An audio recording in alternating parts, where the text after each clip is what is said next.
क्या बात है, इतना सज धज के कहाँ जा रहे हो सुबह सुबह? ये तू पूछ रही है? ये तुझे पता नहीं है क्या, राखी आ रही है। मैं तो जा रहा हूँ दीदी को लेने। फिर क्या बात है, इस बार तुम मुझसे झगड़ा नहीं कर रही कि मुझे भी 10 दिन के लिए अपने मायके जाना है राखी पे? तेरे भाई का फोन नहीं आया क्या इस बार? नहीं, वो तुझे लेने आ रहा? अच्छा, क्यों नहीं आएगा भला फोन? मेरा भाई ऐसा नहीं है और मेरी भाभी भी बहुत अच्छी है। वो तो मेरी मम्मी नहीं है ना इस बार, तो मेरा मन ही नहीं कर रहा कुछ करने का। सोच रही हूँ मम्मी के बिना कैसे उस घर में रहूँगी, बिल्कुल भी अच्छा नहीं लग रहा। सोच रही हूँ इस बार भाई को यहीं बुला लेती हूँ। नहीं पिंकी, कैसी बात कर रही है? तेरी मम्मी की पहली राखी है जाने के बाद, तुझे तो अपने मायके जाना ही चाहिए। अरे बहन बेटियां घर में आती हैं तो रौनक आ जाती है। और तू भी अपने मायके जाएगी तो तेरे भैया भाभी को भी अच्छा लगेगा और तुझे भी। और साथ ही तेरे पापा भी खुश होंगे। बात तो आप सही कह रहे हैं, पर मैं क्या करूँ? नहीं पिंकी, देख मैं उन पतियों में से नहीं हूँ जो मैं अपनी बहन को तो बुला लाऊं लेकिन अपनी बीवी को मायके नहीं जाने दूं कि वो घर का काम करे, यहाँ मेहमान नवाजी करे सबकी। तू भी अपने मायके जा और दीदी भी अपने मायके में रहेगी। और इसी बहाने तुझे भी सुकून से अपने मायके में रहने का मौका मिलेगा और दीदी को भी। क्या मतलब है आपका?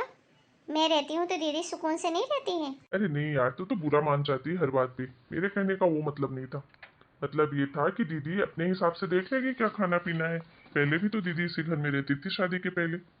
मैं तो बस इतना चाहता हूँ कि तू भी 2-4 दिन के लिए अपने मायके हुआ और अपना दिमाग फ्रेश कर किया। और मुझे ये चीज़ अच्छे से पता है कि जो सुकून औरतों को अपने मायके में मिलता है वो ससुराल में कभी नहीं मिलता। भले ही उसे किसी चीज़ की कोई कमी नहीं हो, फिर भी मायका तो मायका ही होता है। थैंक यू जी, मुझे समझने के लिए।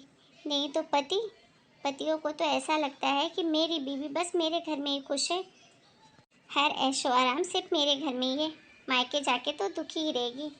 नहीं नहीं, ऐसी कोई बात नहीं है। चल तू अपनी तैयारी कर ले, मैं दीदी को लेकर आता हूँ। अभी तो टाइम है राखी में। 2-4 दिन तू दीदी के साथ रह लेना, फिर चली जाना। ठीक है जी, आप आइए दीदी को लेकर, मैं दीदी की पसंद का खाना बना कर रखूँगी। हाँ हाँ, ठीक है, चल बाय। अभी इनको क्या बताऊँ, भाई ने फ़ोन राखी पे बुलाना तो दूर, हाल चाल पूछने के लिए भी कभी फ़ोन नहीं किया। जब से माँ गई है ऐसा लग रहा है मैं बिना मायके की हो गई हूँ। तो इनको क्या बताऊँ? अगर बताती हूँ तो अपनी मायके की बेइज्जती होगी। मेरी ही भाभी के बारे में, भैया के बारे में सब लोग बातें बनाएंगे। देखती हूँ, अगर फ़ोन आता है तो आता है, अभी तो टाइम है राखी का। नहीं आएगा तो बिना बोले ही जाना पड़ेगा। क्या करूँ? अरे बहू, कहाँ रह गई? देख तो सब्जी वाला आया है, ले ले कुछ। और आज तेरी ननद भी आ रही है तो उसके हिसाब का भी कुछ ले ले। आई माँ जी। काश मेरी मम्मी भी होती तो मेरे आने की भी ऐसी ही तैयारियां करते जैसी माँ जी कर रही हैं। हाँ यार, चल। अरे उसकी किटी कब है? अच्छा, चल फिर मिलते हैं। खैर ड्रेस कोड क्या रखा है? वेस्टर्न? वैसे भी आजकल तो मैं वेस्टर्न ही पहनने लग गई हूँ, जब से सास गई स्यापा चला। अरे सासू माँ थी तो मुझे मजबूरन साड़ी पहननी पड़ती थी। अब नहीं, अब तो मैं साड़ी को हाथ भी नहीं लगाती। क्या? ससुर? अरे उनकी कौन सुनता है, अपने कमरे में पड़े रहते हैं। अच्छा चल, मैं तुझे बाद में कॉल करती हूँ, कोई आया है घर पे। अरे दीदी, आप यहाँ ऐसे अचानक कैसे आ गई? ना कोई फोन ना कोई खबर। इनने फोन तो नहीं किया था आपको? मैंने भी नहीं किया था, फिर आप कैसे आ गई? क्या मतलब है भाभी? क्या मैं अब अपने घर आ भी नहीं सकती? भाभी आप शायद भूल रही हो, कल राखी है और इसीलिए मैं आई हूँ। हाँ हाँ, पता है पता है। तो राखी कल है तो आज से ही क्यों आ गई हो? क्या मतलब भाभी? अरे कोई मतलब नहीं, हमने इस बार सोचा था कि आपके घर ही राखी आके बंधवा लेंगे, आपको यहाँ के कष्ट नहीं सहना पड़ेगा। पर भाभी, आज तक कभी ऐसा नहीं हुआ कि राखी पे आप लोग वहाँ आए हों। हमेशा मैं ही आती थी राखी पे, इसीलिए इस बार भी आ गई। सोचा आप लोगों को भूल गया होगा फ़ोन करना, इसलिए बिना फ़ोन किए आ गई। बिना फ़ोन किए आ गई? आप लोगों को तो बस बहाना चाहिए मायके में बैठने का, खाने का। भाभी, पापा कहाँ हैं? गए होंगे कहीं दोस्तों यारों के साथ घूमने। अच्छा ठीक है। अरे अरे, ऐसे कैसे सोफे में बैठ गई? अरे पता भी है कितने का सोफा है ये? पूरे 1.5 लाख रुपए के सोफे खरीदे हैं। ना हाथ धोया ना पैर, ऐसे गंदे कपड़ों में बैठ गई। बहू, ये क्या तरीका है अपनी ननद से बात करने का?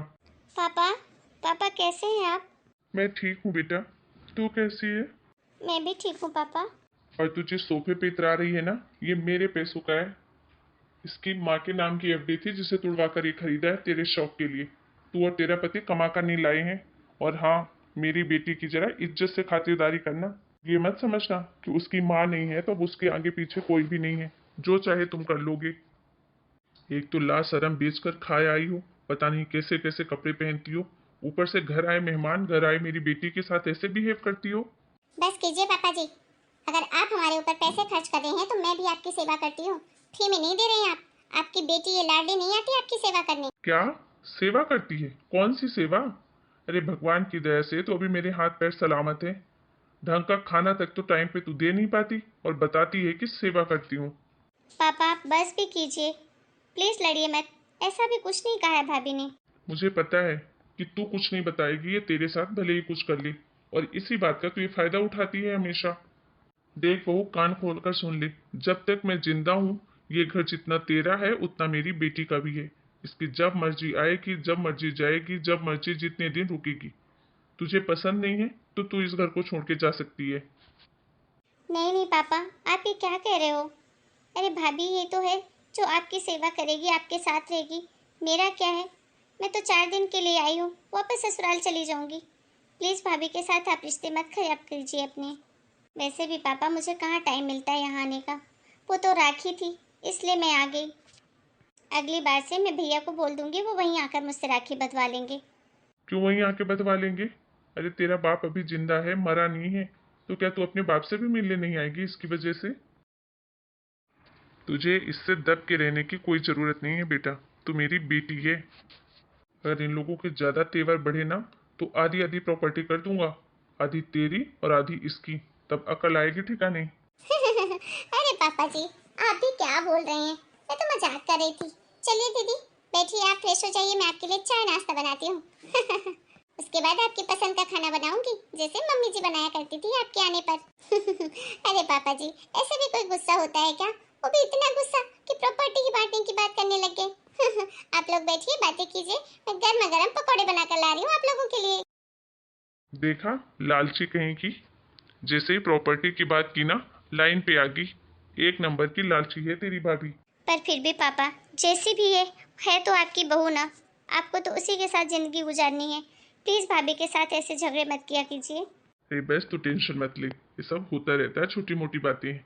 तू अब आई है ना, अच्छे से रह, आराम से एंजॉय करके और राखी मना, ठीक है? अभी तेरा पापा तेरे साथ है। थैंक यू पापा। हेलो दोस्तों, कैसे हैं आप लोग? आपको हमारी आज की कहानी कैसी लगी हमें कमेंट करके ज़रूर बताइए। फिर मिलेंगे नए वीडियो में, तब तक के लिए आप सभी को राम राम। अपना और अपने घर परिवार का खूब ध्यान रखिए।